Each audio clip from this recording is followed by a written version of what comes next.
powered Nema of We Are Change Connecticut, wearechangect.org, and this is Truth Talk News. Oh, what a tangled web we weave when we practice to deceive. Going back to the 1500s for that quote by Shakespeare. But isn't it true? Wouldn't you agree that we have been deceived and the web of evil expands across the globe? The tentacles of the octopus, the web, all meet in the middle of this bottomless pit of evil that is the New World Order. Those that wish to take away the rights of others for a utopian viewpoint of the world. It is not the socialists, it is not the communists, it is not the New Agers, it is not the Christians, it is not the Jews.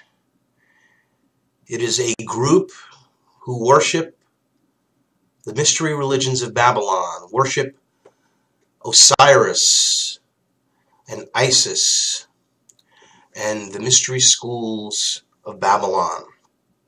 They call themselves Christians, they call themselves Jews. Outwardly they appear to be so. But they truly are working to manipulate society and deceive us into believing that we too can be gods. We can all grow and humanity can expand itself, and eventually technology and knowledge will meld with man and we will become transhumans. Hence the transhumanist agenda. So I'll try to be very precise here, but a simple way to just start understanding things, especially if you're skeptical and you don't see things.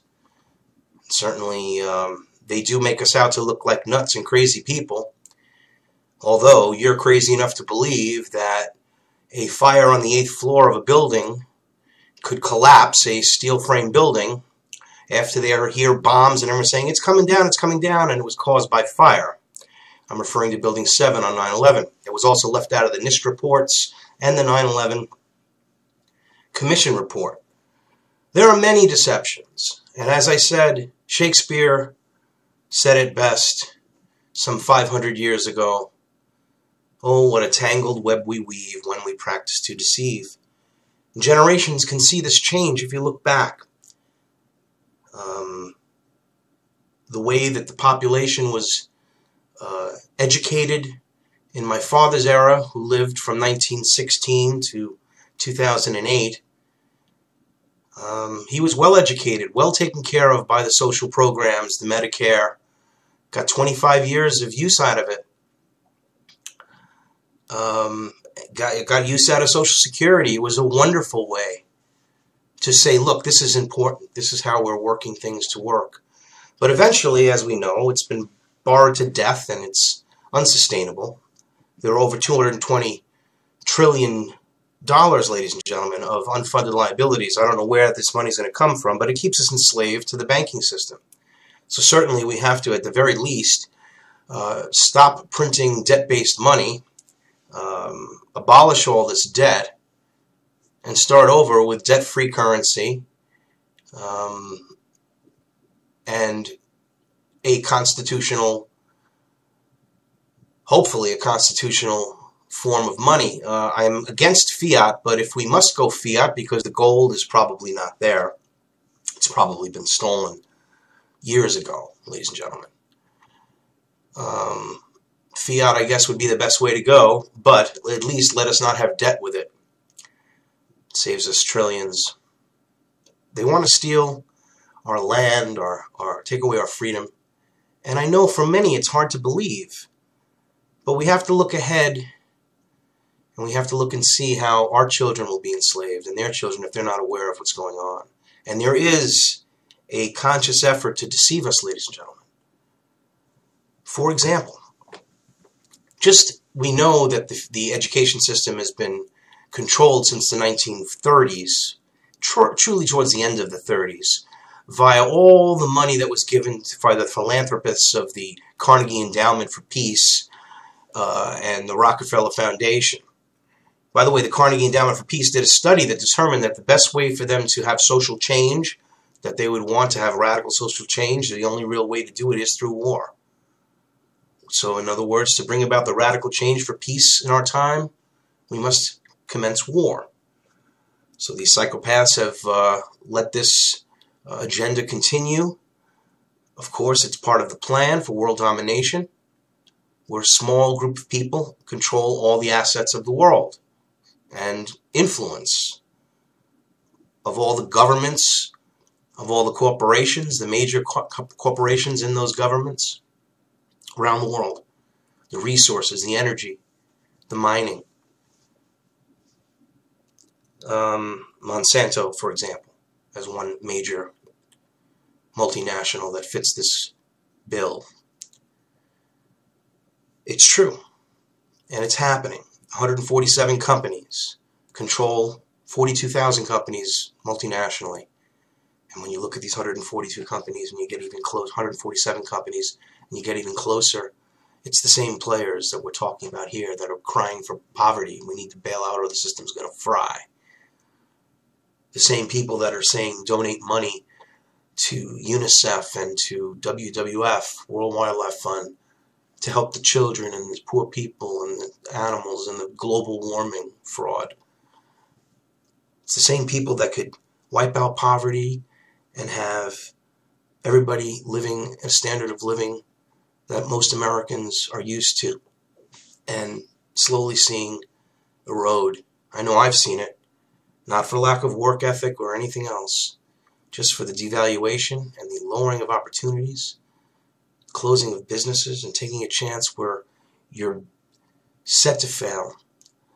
In a country where most businesses fail, 90% of the businesses fail within 5 years, that says a lot about collectivism.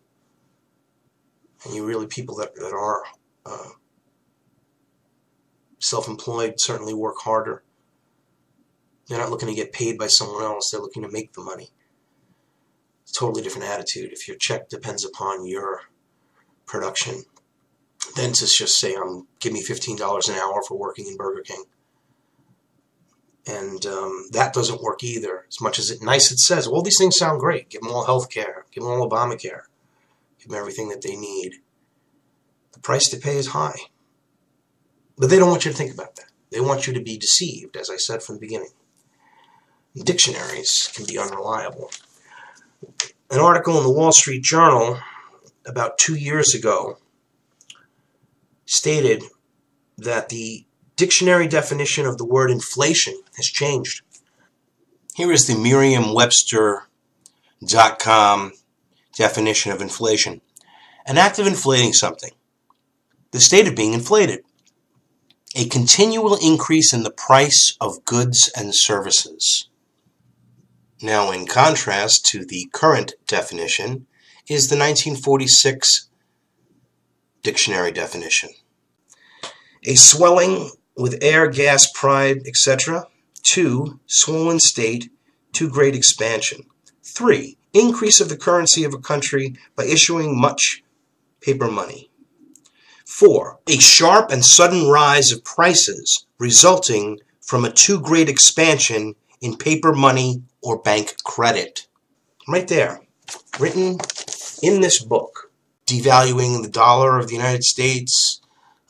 All of these things are all occulted by the dictionaries. Look at the Federal Reserve. There is no definition of the Fed, the Federal Reserve, the Federal Reserve Act, which occurred in 1913. That's right, there's no mention at all of the Federal Reserve in the 1946 version. But there is mention of the United Nations, the nations that fought against Germany, Italy, and Japan in the Second World War, the nations that belong to a worldwide organization devoted to establishing world peace and promoting economic and social welfare. You look at the Federal Reserve definition, it says Federal Reserve, noun, The Federal Reserve is the central bank of the United States. It incorporates 12 Federal Reserve branch banks and all national banks and state-chartered commercial banks and some trust companies. The Fed seeks to control the United States economy by raising and lowering short-term interest rates and the money supply. They say it right there. Seeks to control. And I am a conspiracy theorist, ladies and gentlemen. So dictionaries can be very unreliable. For example, 1864 Webster's American Dictionary of the English Language said of inflation that it is undue expansion or increase from overissue of said currency. By the mid-20th century, economists and ordinary consumers had begun referring to inflation as higher prices, not the cause of rising prices. It should be added that people are now using the word inflation the wrong way because the establishment opinion cartel dishonestly uses it the wrong way in order to serve the government's interests. Many professors, politicians, and pundits who tout democracy don't like to be shown the definition of the word as it was supplied by the U.S. Army's 1928 Manual of Citizenship. In part, that document says that democracy is a government of the masses. Results in mobocracy. The attitude towards property is communistic, and the results is demagogism, license, agitation, discontent, and anarchy. Skip ahead to the 1983 Random House Unabridged Dictionary and see it telling us that democracy is a government by the people, even boldly saying that the United States and Canada are democracies. Under this definition, there's no need for a body of law such as a constitution that establishes a true republic. If the government system is democracy, just poll the people and do whatever they demand. The importance attached to the true meaning of words cannot be overstated. Torturing their meaning invites serious mischief, such as the inability of most Americans to insist that the government and the Federal Reserve cease diluting the value of money, or having the people understand the justifiable condemnation of democracy, because as history clearly shows, it leads to mob rule and the end of freedom. It's a fraud saying that the government works for the people. They work for these big companies because they're all paid off sluts. They're whores for the establishment, ladies and gentlemen. That's the truth. See, they want to socially engineer and control society, moving it away from the individual's right to what their collective right is, or their collective ideas that they've been brainwashed to embrace. Black people that just voted for Obama because he was black, man, were they mad when they really woke up and saw what ended up happening to them. There's videos all over the internet of this. You know, blacks that feel duped by Obama. There's political organizations against it. They don't put it on the news. You don't hear anything about it because you're a racist if you go against Obama. So how can you be a racist if you're black? Then you're a self-hating black. I mean, it's just absolutely absurd what's going on, ladies and gentlemen. But this is the truth. Now, don't believe a word I say. Find your own truth. There is only one truth. Seek and you'll find it.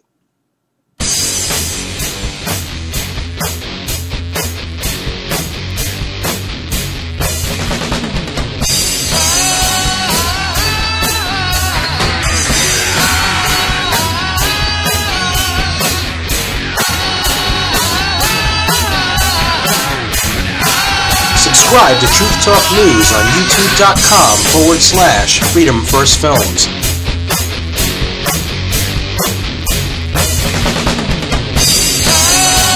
Watch and subscribe to Truth Talk News Live, Fight the New World Order.